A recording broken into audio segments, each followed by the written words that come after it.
Hello, everyone. Welcome to the fifth episode of my interviews playlist. Our special guest for today is Shahd. Shahd, do you want to introduce yourself?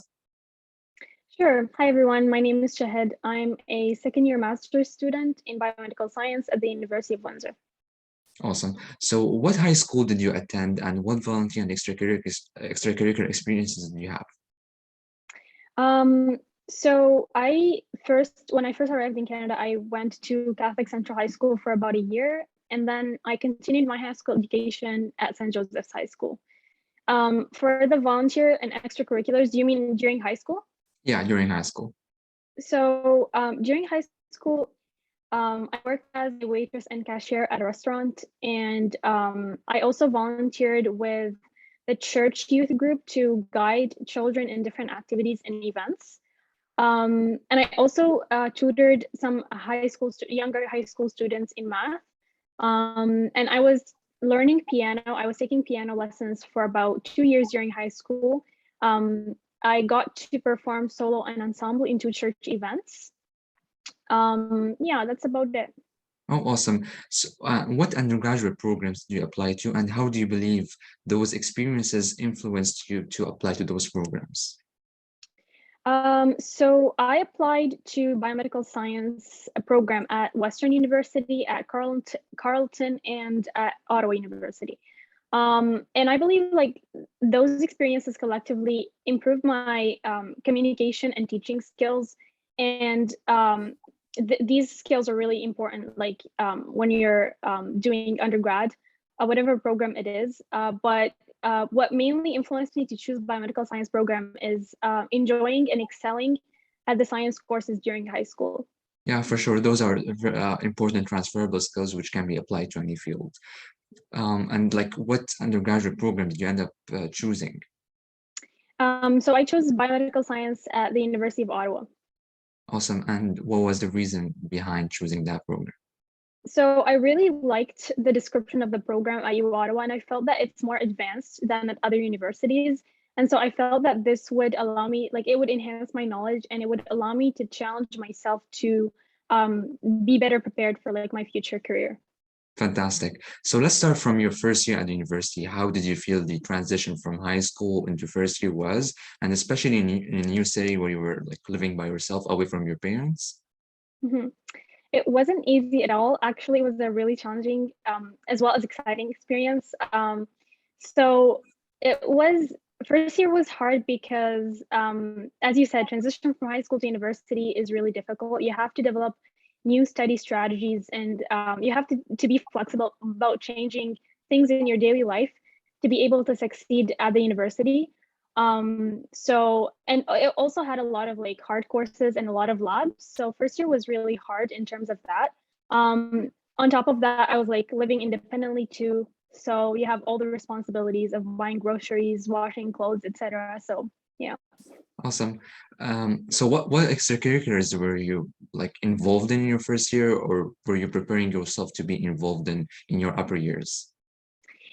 In my first year, I wasn't really involved in any extracurriculars because I was really focusing on studying and like getting high marks because of the amount of courses that I had and like the level of difficulty.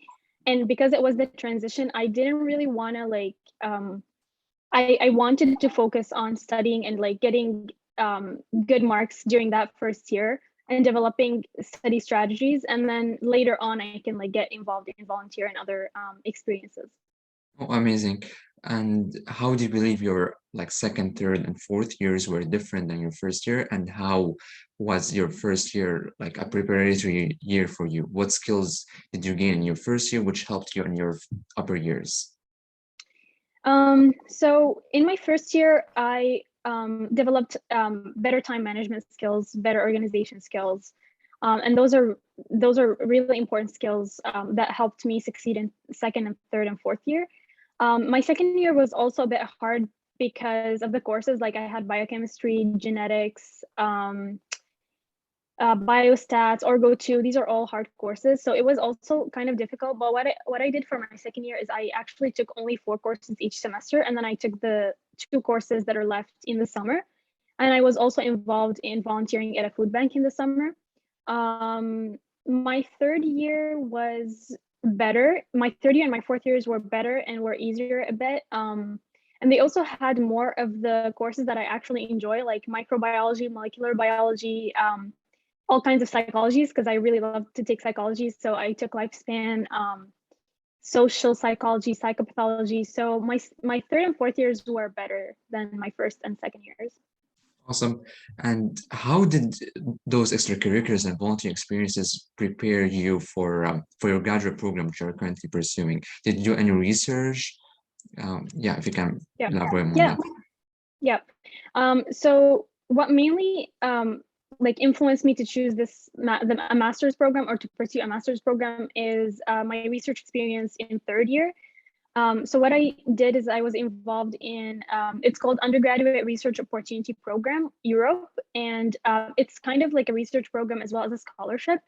And my project had to do with genotyping adult zebrafish of unknown genotypes.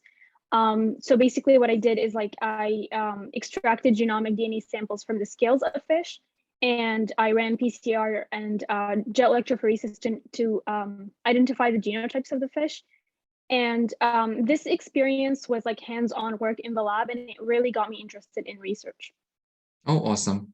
And why did you choose your current graduate program at the University of Windsor? Multiple reasons. One is I was really interested in learning more about how sleep, wake, feeding, fasting, and like 24-hour cycles affect our health.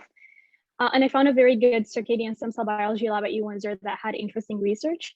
And then another reason was because I'm from Windsor, so like my family lives here. Oh, awesome. And how would you compare your first year master's to your second year master's?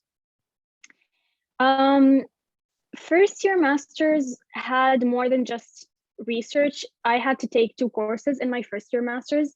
They were seminars. So basically what I did in the courses is I've written a research proposal for my project. And this helps you when you're applying for graduate scholarships like OGS and NSERC. And these courses also, what we did is we like read and discussed papers, we criticized papers, presented papers. So these two courses, I took them in my first year to get them out of the way. And then to be able to focus more on research in my second year. I still did a lot of experiments in my first year, but it was also some coursework. While my second year is mainly focused on doing research and finishing what I have to do for like graduating. Awesome. So reflecting back on your undergraduate journey, what do you believe you could have done differently, or you could have worked on more to like prepare you more for a graduate program? You mean before the graduate program? Yeah, Like what? yeah, like during Yeah, your undergraduate program. Yeah. yeah. I believe that if I had done more research, so like if I got involved into more research opportunities, that would have helped me. Because I was only engaged in one during my third year, which allowed me to gain certain skills that are important in research, and it also taught me some important techniques, like PCR, gel electrophoresis, and more. But yeah, getting involved in more research would have been a good thing to do. Oh, awesome. And what advice do you have for high schools, first year undergraduates, and for those students who are about to graduate from undergraduate program and not sure what to do? Um, okay, let's start with high school students. So like my advice to high school students would be to get engaged in volunteer experiences and extracurriculars, um, to um, to do something they love, like engage in activities that they actually like, and enjoy their lives, because that's easier to do during high school than during university. Of course, I'm not saying that like during university they shouldn't have time for themselves, but in high school you have more opportunity to do so. Um, and then my advice for, did you say First undergraduate? years. Yeah, First first year years? undergraduate. Um, First year undergraduates, I would advise them to be more open to change. Like generally, like for example, change their study strategies or things in their daily life to be able to find that balance between academic and personal life, and to be able to succeed at the university, because university system is very different from high school system. So be open to change is my advice to first year undergraduates. And then Awesome. what is the last? Fourth year undergraduates who are about to graduate. Um, I think a good advice for fourth years is to consider all the options they have after they graduate and to work toward it. Like if let's say if they didn't know before fourth year what they're gonna do and they're thinking about it in their fourth year. So like if they want to pursue a master's degree, a research-based master's, get involved in more research. If they want to go to professional schools, do all kinds of like extracurriculars, volunteers, all kind of activities that you can do, as well as like focusing on their marks, because marks is an important part of the process. So basically my advice is to think about all your options, think about what you want and work towards it. Awesome. So what are your current future goals? My current future goals are to study medicine and become either a family physician or a pediatrician, because I really like working with kids. Alternatively, it could be also getting involved in medical research specifically, so research in medicine. Awesome. It was a pleasure having you on my channel. Thank you so much for your time. Thank you.